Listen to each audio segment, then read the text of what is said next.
नमस्कार students corner या YouTube चॅनलवर सर्वांचं हार्दिक स्वागत। आजचा बीएड सीईटीचा पेपर अनेक विद्यार्थ्यांनी दिलेला आहे। तर आजचा पेपर कसा होता, तर याच्यामध्ये प्रश्न स्वरूप कसे होते या संदर्भात आपण माहिती घेणार आहोत। तर साधारणतः आजचा पेपर होता मीडियम स्वरूपाचा होता, जास्त कठीण सुद्धा प्रश्न नव्हते आणि लक्षात घ्या की याच्यामध्ये मध्यम स्वरूपाचा प्रश्न पेपर आजचा जो होता। तर याच्यामध्ये काही प्रश्न आपण पाहू शकता की जालियनवाला बाग हत्याकांड वर्ष विचारलं होतं, साधारणतः 13 एप्रिल 1919 रोजी। लक्षात घ्या जालियनवाला बाग हत्याकांड ही भारतीय स्वातंत्र्य लढ्यातील एक अत्यंत दुर्दैवी आणि भीषण घटना होती आणि याची तारीख लक्षात ठेवा 13 एप्रिल 1919 रोजी। गोळीबाराचा आदेश ज्याने दिला त्याचं नाव होतं जनरल डायर। याबरोबर जनरल नॉलेजवरती देखील आपण मिक्स क्वेश्चन देत आहोत। कथकली नृत्य कोणत्या राज्यातील आहे या नृत्य सरावावरती प्रश्न दिले होते आपण, तर केरळ हा ऑप्शन आहे आणि फुल फॉर्म देखील विचारतायत। तर याच्यामध्ये IPSचा फुल फॉर्म आला होता इंडियन पोलीस सर्व्हिस, भारतीय पोलीस सेवा असा देखील त्याचा फुल फॉर्म होतो। विज्ञानावरती देखील सामान्य ज्ञानामध्ये प्रश्न होते की रक्त घोटण्यासाठी कोणते जीवनसत्व मदत करते, तर ऑप्शन याच्यामध्ये अनेक होते की करेक्ट ऑप्शन आहे लक्षात घ्या अनेक पर्याय याच्यामध्ये दिले होते, तर अचूक पर्याय ऑप्शन क आहे। त्या जनरल नॉलेजमध्ये कोणती नदी विषुववृत्ताला दोनदा ओलांडते असे देखील प्रश्न होते अपेक्षेच्या बाहेर, तर याच्यामध्ये काँगो नदी आहे तिचा पर्याय बरोबर आहे।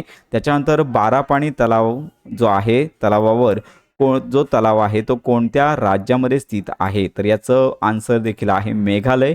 काही प्रश्न कठीण स्वरूपातले होते। त्यानंतर ॲशेस मालिका कोणत्या 2 देशात खेळली जाते, इंग्लंड ऑस्ट्रेलिया। त्याच्यानंतर कॅलेंडरवरती सुद्धा प्रश्न होते, वेन आकृत्या होत्या याच्यावरती देखील प्रश्न होते, वर्गीकरण करा याच्यामध्ये सुद्धा प्रश्न आजच्या पेपरमध्ये होते। घड्याळावरील जो प्रश्न आहे तर याच्यावरती देखील आजच्या परीक्षेमध्ये प्रश्न विचारले होते। त्यानंतर एक आकृती दिली गेली, याच्यामध्ये त्रिकोण किती वर चौकोनांची संख्या यासारखे प्रश्न।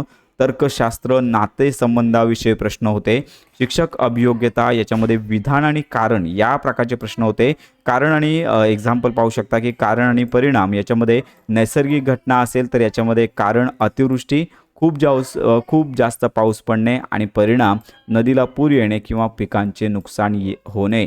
अशा प्रकारचे कारण आणि परिणाम तुम्हाला नवी पद्धतीचे जे प्रश्न होते ते ॲड झालेले आजच्या बीएड सीईटीमध्ये तुम्हाला पाहायला मिळणार आहेत। याचबरोबर दिशाज्ञान आणि त्याच्यावरील प्रश्न होते।